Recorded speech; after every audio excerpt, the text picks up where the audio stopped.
Ela criou o filho sozinha, com muito esforço e orgulho. Até que um dia encontrou no celular dele mensagens de uma mulher chamada Cris Morena, junto com comprovantes de Pix, generosos e muitos corações. A princípio, ela achou que era golpe, mas quando resolveu investigar, descobriu algo que nunca esperava.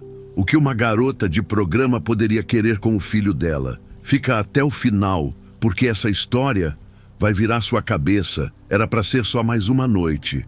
Comum, com novela passando na TV e panela de pressão chiando na cozinha, quando ela resolveu mandar a mensagem. Daquelas que começam com um "Oi, posso desabafar?" e terminam com a sua paz de espírito evaporando. Dona Irene, vamos chamá-la assim por motivos legais e também porque esse nome combina com quem faz bolo de fubá para descarregar a tensão. Mandou o relato como quem joga uma bomba embrulhada num guardanapo. Ela começa dizendo que sempre foi uma mãe presente, daquelas que sabem quando o filho espirra no andar de cima. Criou o menino com sacrifício, sem pai por perto, sem luxo, mas com tudo o que importava. Comida quente, roupa lavada e um Wi-Fi que não caía. Até aí, tudo bem. O filho, Mateus, era o orgulho dela. Nunca deu trabalho, tirando uma fase. Emo no ensino médio e um corte de cabelo que parecia ter sido feito por um liquidificador. Fora isso, tranquilo. Entrou na faculdade, começou a trabalhar com edição de vídeo, essas coisas de jovem moderno, e já estava até juntando dinheiro para comprar o próprio carro. Um menino centrado, maduro, responsável, até que começou a agir estranho. Primeiro ficou mais vaidoso do que o normal. Barbinha feita toda semana, perfume até para ir na padaria e um sorrisinho besta no rosto que só apaixonado tem. Irene, claro, ficou feliz. Achou que ele tinha conhecido alguém. É isso, vai que dessa vez eu ganho até uma nora que me chama de sogrinha. Mas aí vieram os sinais. Começou a chegar tarde, dizendo que estava em job externo. Só que os olhos vermelhos e a marca de batom na camisa não diziam exatamente trabalho. A conta do banco foi ficando mais vazia, o quarto mais trancado. E o celular? Bom, o celular virou uma extensão do corpo. Trancado com senha, Face ID, impressão digital e provavelmente proteção divina. Irene tentou não surtar. Tentou acreditar que era só paixão mesmo, dessas que deixam o ser humano meio idiota temporariamente. Até o dia em que ele esqueceu, o celular destravado em cima da mesa da sala. E o universo, que às vezes gosta de provocar uma mãe desconfiada, colaborou. Ela viu tudo. Mensagens trocadas com uma tal de Cris Morena. Nome artístico digno de novela das 9. Os áudios, as fotos, os apelidinhos e, claro, os comprovantes de transferência. R$ 500 aqui, 800 ali, um Pix de R$ 1.000 com a descrição para te ver sorrir. Ela não precisou ser nenhuma detetive experiente para juntar as peças. O filho dela estava apaixonado por uma garota de programa. Pausa dramática, ela congelou. O coração parecia um tambor de escola de samba. Não por preconceito, ela disse, mas porque é o filho dela. O menino que usava Crocs, com meias e dormia com a luz do corredor acesa até os 14 anos. Como assim agora estava bancando uma mulher com nome de atriz mexicana e que cobrava por hora? A partir daquele momento, Dona Irene virou outra pessoa. Uma mistura de Sherlock Holmes com Maria do Bairro. Ela precisava entender o que estava acontecendo e, mais do que tudo, precisava salvar o filho de um romance que, na cabeça dela, só podia terminar em choro, dívida e terapia. Mas o que ela não sabia, e o que a gente vai descobrir juntos, é que o buraco era muito mais fundo. E o coração do Mateus, muito mais teimoso do que ela imaginava. Quero saber de você que está me escutando, o que você faria se o seu filho te contasse uma bomba em forma de notícia para você? Me diz nos comentários. Dona Irene não dormiu naquela noite. Passou horas encarando o teto com o celular na mão e os áudios da tal Cris Morena repetindo na cabeça como um mantra do capeta: "Oi, amor, já tô com saudade. Você foi diferente de todos os outros. Não esquece de fazer o Pix, tá bom?" Ela quis chorar, gritar, cancelar o Wi-Fi da casa e mandar o filho para um retiro espiritual no interior de Minas, mas optou pela mais pura e clássica estratégia materna. Esperou ele acordar e fingiu que nada tinha acontecido. Por enquanto, Mateus levantou todo leve, todo amorzinho, dando bom dia com um sorriso de quem não tem ideia de que a mãe já tinha lido até o CPF da amante dele. Irene serviu o café em silêncio, com a colher batendo no copo de vidro, num ritmo que parecia dizer: "Tá tudo bem, mas também não tá." Mateus, inocente, comeu o pão com requeijão como se o universo fosse feito de arco-íris e boletos pagos. Até que ela soltou como quem comenta sobre o tempo: "Quem é Cris Morena, Mateus?" O rapaz congelou com o pão parado a meio caminho da boca. Os olhos dele piscavam igual roteador sem sinal. Em menos de 2 segundos, ele ficou vermelho. Depois, branco, depois roxo, e então tentou rir. "Ah, é só uma amiga, uma conhecida." Nada demais. Irene deu aquele sorriso que toda mãe tem, o que diz: "Eu te carreguei por 9 meses, não me venha com historinha." E foi direto ao ponto. "Conhecida que te manda beijo com emoji de coração? Que te chama de meu cliente. No favorito, que te cobra por hora." Pronto, explodiu a bomba. Mateus tentou explicar, disse que era complicado, que ele conheceu a Cris num aplicativo de namoro, ou algo parecido com isso, e que ela, sim, era garota de programa, mas não era como as outras. Claro que não. Ela era especial, diferente, gentil, tratava ele bem, ouvia suas ideias, ria das piadas dele, dizia que ele era inteligente e, olha, até se recusava a aceitar dinheiro às vezes, o que, segundo ele, era prova de amor verdadeiro. Irene quase teve um AVC auditivo. Na cabeça dela, o filho tinha sido fisgado, laçado, iludido por uma profissional do afeto. Uma mulher que vivia de seduzir, encantar e fazer pix parecer carinho. E o pior, ele estava achando tudo isso lindo, romântico, mágico. Mateus jurava que ia dar certo, que estavam construindo algo juntos, que Cris tinha planos de sair da vida, fazer faculdade, abrir uma loja de cosméticos e que ele ia ajudar. Irene ouviu tudo calada e então respondeu com a calma de quem já desistiu de discutir com a lógica: "Meu filho, se você quiser salvar uma alma, a igreja faz campanha de resgate espiritual toda quarta-feira. Agora, bancar moça com boleto atrasado em nome do amor, isso aí é pedir para virar estatística no Datena." Mas Mateus estava cego, completamente entregue. E é aí que a história começa a entrar em um território perigoso. Porque Irene, desesperada, decide tomar uma atitude. Não ia mais ficar esperando ele acordar, não ia mais assistir seu menino virar financiador de relacionamento fake. Ela precisava ver com os próprios olhos quem era essa mulher. Foi então que ela resolveu fazer o impensável. Mandou mensagem para Cris, fingindo ser Mateus. Marcou um encontro, em um café, discreto, durante o dia, sem ele saber. E foi assim que Dona Irene, mãe solteira, confeiteira de fim de semana e perita em stalkear perfil fechado no Instagram, se preparou para conhecer a mulher que estava virando a cabeça do seu filho.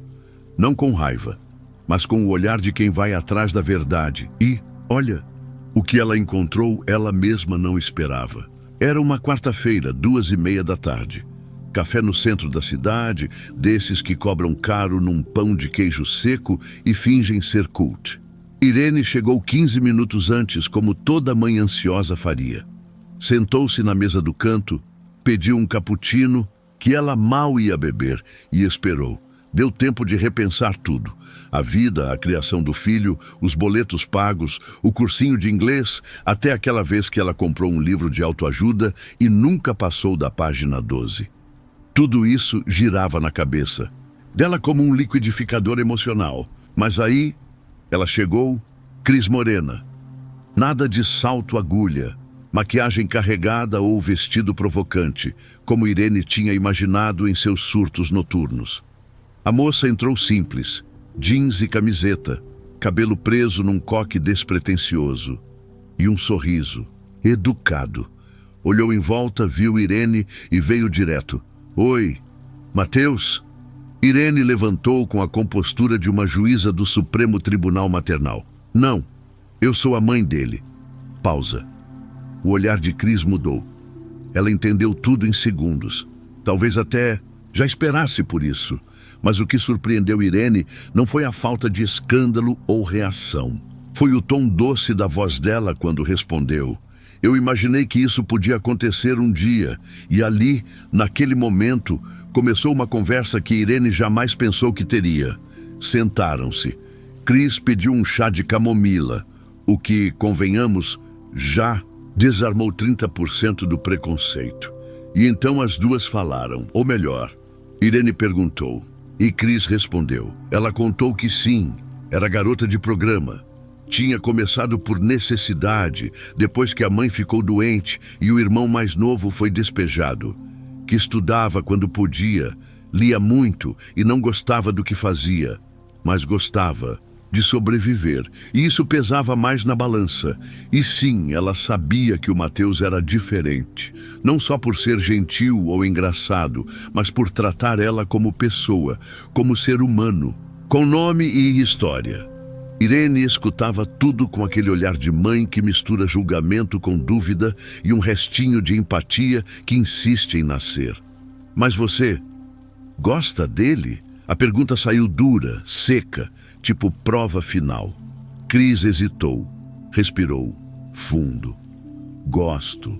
Mais do que deveria, talvez. E foi aí que a parede da Irene começou a trincar. Não cair, ainda não, mas trincar. Porque mesmo com todos os sinais de alerta, havia uma sinceridade estranha naquela garota. Um jeito de falar que não parecia ensaiado. Um tremor na voz que só quem está cansado de mentir conhece bem. Mas Irene era Irene.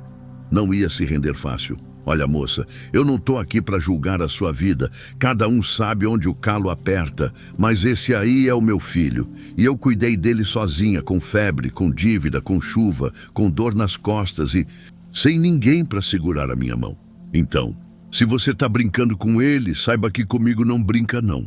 Cris abaixou os olhos, bebeu um gole do chá e então respondeu com a voz firme. Eu não estou brincando, dona Irene. Talvez o Mateus seja a única coisa que me fez pensar em sair dessa vida de verdade. E naquele instante, a mesa ficou em silêncio. Nenhuma palavra, só o som da colher batendo no fundo da xícara. E o narrador aqui, observando tudo, não sabia mais o que pensar. Porque Irene, pela primeira vez em muito tempo, ficou sem palavras. Ela agradeceu, se levantou e foi embora. Com a cabeça a mil, o coração confuso e o olhar de quem não sabe se estava voltando para casa ou para um novo capítulo de um livro que não escreveu.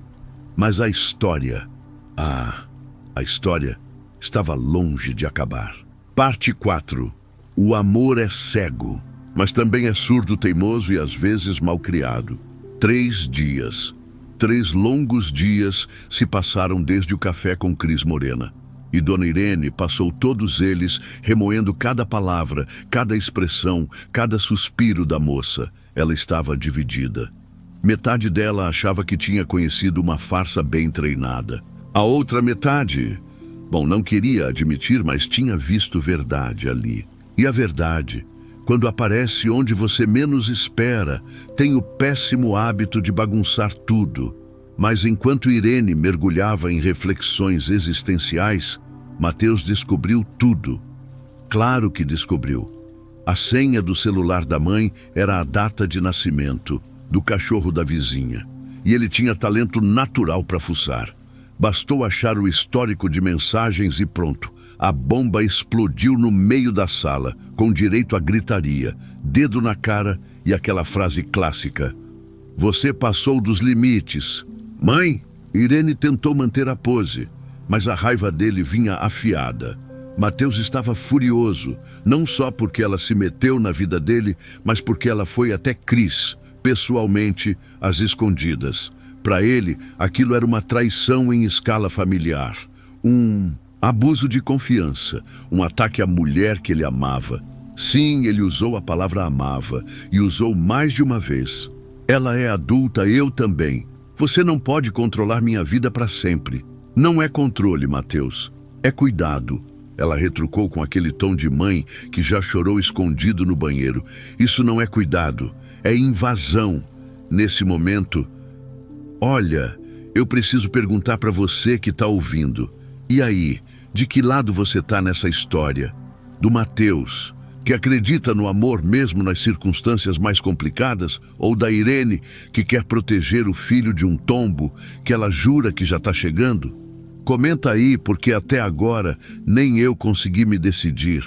Mas voltando, Mateus olhou para mãe como quem vê um estranho, e então soltou, com a força de quem está magoado de verdade. Sabe o que é pior? A Cris me contou, ela disse que você foi lá. Foi educada, mas saiu sem acreditar em nada. E sabe o que ela falou? Que mesmo assim te entendeu e que um dia gostaria de te conhecer de verdade. Porque acha que você é incrível por ter me criado sozinha? Silêncio. Só se ouviam os passarinhos lá fora e a consciência batendo na porta. Irene sentou, deu um suspiro, quase pediu uma taça de vinho, mesmo sendo 10 horas da manhã. O que ela ia dizer? Que estava certa, que ele era um iludido, que amar alguém que vive uma realidade tão distante era pedir para sofrer? Ela quis, mas não disse. No lugar disso perguntou, e o que vocês têm, Mateus? Amor de verdade ou carência com maquiagem? Ele não respondeu. Ou melhor, respondeu com aquele silêncio típico de quem não sabe a resposta, mas quer acreditar que sim. E é aí que a gente percebe que essa história não era só sobre preconceito, nem só sobre um romance improvável. Era sobre dois mundos colidindo e ninguém sabendo o que fazer com os destroços. Depois da discussão, Mateus saiu. Disse que ia pensar, que precisava de espaço. E Irene, pela primeira vez em muitos anos, ficou sozinha naquela casa grande e silenciosa, com o bolo de fubá esfriando na mesa e o coração cheio de dúvidas. E foi nessa solidão que ela começou a lembrar de coisas que preferia esquecer. Do homem que prometeu amor e sumiu. Das vezes em que ela mesma quis ser vista como mais do que um rótulo. De quando chorou no ônibus, voltando do trabalho, e ninguém notou. Talvez por isso, mesmo sem admitir, ela começava a entender que a tal da Cris não era só a garota de programa que fisgou o filho dela. Era uma mulher como ela, cheia de escolhas difíceis e de cicatrizes invisíveis. Mas será que isso ia ser o bastante para aceitar a ideia? Bom, a resposta estava mais perto do que ela imaginava. Literalmente, porque no dia seguinte, às 8 da noite, Cris apareceu na porta da casa da Irene, sozinha, sem salto, sem maquiagem e com uma sacola nas mãos. Eu vim conversar, se você deixar. A campainha tocou às 8 em ponto. Irene abriu a porta com o olhar firme, mas por dentro era caos. Ela não sabia se chamava a moça para entrar ou se fingia que não ouviu. Mas Cris estava ali, de pé, sem maquiagem, sem escudo, com uma sacola, de supermercado nas mãos, e uma expressão que dizia: "Não vim brigar, eu trouxe pão de queijo." E Irene quase respondeu: "Aqui é casa, não sessão de terapia." Mas algo na simplicidade daquele gesto fez ela apenas dar espaço para a moça entrar. E assim as duas se sentaram novamente. Só que dessa vez, sem personagens, sem mãe furiosa, sem acompanhante arrependida. Apenas duas mulheres, separadas por gerações, mas unidas por um mesmo homem. Um pelo sangue, outra pelo sentimento.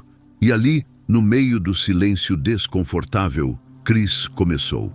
"Eu sei que a senhora ainda acha que eu estou enganando ele. E eu entendo. Eu pensaria o mesmo no seu lugar. Irene levantou uma sobrancelha, mas ficou quieta. Mas a verdade é que eu também não sei o que estou fazendo. Eu me acostumei a ter controle, a separar tudo. Trabalho é trabalho. Emoção a gente guarda num potinho e esquece. Mas aí, seu filho apareceu. Ela riu de leve, como quem ainda não acredita. Irene cruzou os braços, ainda em modo defesa. E o que você quer, afinal? Um relacionamento? Uma pensão? Um filme da Netflix? Chris não respondeu. De imediato. Só encarou o chão por alguns segundos e depois disse: eu quero tentar. Quero sair disso. Não por ele, não só por ele, mas porque ele me deu coragem de pensar nisso. E se der errado, que dê por escolha minha, não por medo de enfrentar. Irene respirou fundo. Aquilo mexia com ela mais do que gostaria de admitir. Porque no fundo, lá atrás, num tempo que nem o Valentino estava narrando ainda, ela também quis tentar com alguém. E deu errado. E ela teve que criar o filho sozinha, engolir orgulho, engolir tristeza e seguir. Por isso, talvez ela estivesse vendo ali na frente dela uma versão dela mesma, com escolhas diferentes, mas feridas parecidas. E se ele se machucar? Perguntou num tom mais baixo. Se você resolver que isso tudo foi só uma fase? Chris respondeu, sem hesitar. Aí eu vou merecer o tapa, mas nunca vou dar o golpe. Essa frase, meus amigos, essa frase quebrou o último muro que a Irene tinha erguido. Não que ela tenha chorado ou feito discurso. Não. Irene era do tipo que desaba calada. Mas ela se levantou, foi até a cozinha, voltou com 2 copos e disse: já que você trouxe o chá, vamos beber direito. As duas riram. Pequeno, mas riram. Pela primeira vez. Agora, se isso foi um sinal de paz, de aprovação, ou só uma trégua de mãe que está cansada de lutar, ninguém sabe. Nem Irene sabia. Mas foi ali, tomando chá com pão de queijo e trocando silêncios longos, que ela começou a enxergar a Chris não como ameaça, mas como alguém real. E antes que a noite acabasse, Chris disse: eu não vim aqui para tirar o Mateus da senhora. Eu vim aqui para dizer que se ele me escolher, eu quero fazer isso certo, sem mentira, sem jogo. Irene apenas assentiu e disse num tom que parecia aviso e bênção ao mesmo tempo: então não faz ele de bobo, porque ele pode ser um bobo apaixonado, mas é meu. E se você quebrar ele, quem vai colar sou eu. De novo. E agora eu preciso perguntar para você que está ouvindo até aqui com o cobertor meio caído no ombro. Você acha que a Chris merece uma chance? Ou tá tudo muito bonitinho para ser verdade? Comenta aí, porque essa história tá parecendo final de temporada de série boa. Mas segura firme que ainda tem o último capítulo. Porque o Mateus vai tomar uma decisão. E ninguém mesmo tá pronto para ela. 3 dias depois do chá e pão de queijo entre Irene e Chris, Mateus voltou para casa. Chegou com a mochila nas costas, o rosto cansado e o coração na mão. A casa estava silenciosa, como sempre. Irene estava na cozinha, mexendo no feijão como quem mexe nas próprias memórias. Oi, mãe. Ela não virou de imediato, mas respondeu. Oi. Mateus se aproximou. Sabe quando alguém quer falar muita coisa, mas não sabe por onde começar? Era ele. O silêncio dele dizia tudo. E quando finalmente falou, foi direto. Eu fiquei na casa de um amigo, para pensar. Irene continuou mexendo o feijão. O clima era de guerra fria, com cheiro de alho frito. E pensou, ele assentiu. Pensei. Eu não estou aqui para pedir permissão. Eu tô aqui para te avisar. Eu vou tentar com a Cristo um silêncio. Eu sei que é arriscado. Sei que a chance de dar errado é grande. Mas eu prefiro quebrar a cara tentando algo que acredito do que passar a vida inteira com medo do que os outros vão pensar. E isso inclui você, mãe. Foi aí que Irene parou. Baixou a colher e olhou para ele. Eu também tive um amor que me fez acreditar. E ele sumiu, me deixou com você no colo e a vida pela frente. Eu tive que ser forte, Mateus. Não porque eu quis, mas porque eu não tive escolha. Mateus escutava, quieto. Então, se você vai se jogar, se joga. Mas saiba que, se ela sumir, se te deixar no meio do caminho, sou eu que vou juntar seus pedaços, como sempre fiz. Ele sorriu, meio triste, meio aliviado. Obrigado, mãe. Eles se abraçaram. Não foi um abraço longo de novela. Foi um abraço irreal, com ressentimento, com medo, com amor escondido no meio. Mas foi sincero. Um mês depois, Mateus e Cris estavam morando juntos, num apartamento pequeno, com sofá emprestado e panelas que não combinavam. Ela saiu do trabalho antigo. Arrumou um emprego num salão, com horário fixo, menos glamour e mais dignidade. Estava tentando. Ele também. Irene foi visitar uma vez. Levou bolo. Disse que não ia ficar muito. Ficou 3 horas. Saiu sem dizer nada, mas deixou um pano de prato e um recado. Se um dia você fizer ele sofrer, Cris, só lembra que eu sei onde você mora. As duas riram, meio tensas, mas riram. E assim a vida seguiu. Nem perfeita, nem simples, mas real. Porque no fim das contas não é sobre certo ou errado, é sobre arriscar. É sobre pessoas que se encontram nos momentos mais improváveis, tentam se consertar, se curar e talvez se amarem de verdade. Agora, se deu certo, meu amigo, isso aí nem eu sei. Mas se você ficou até aqui, me diz, você teria feito como o Mateus ou teria escutado a mãe? Comenta aí, porque essa história pode ter acabado, mas as opiniões só estão começando. E no fim do dia, como diria a própria Irene, cada família tem sua novela. A nossa só teve um roteiro, um pouco mais exótico. Fim.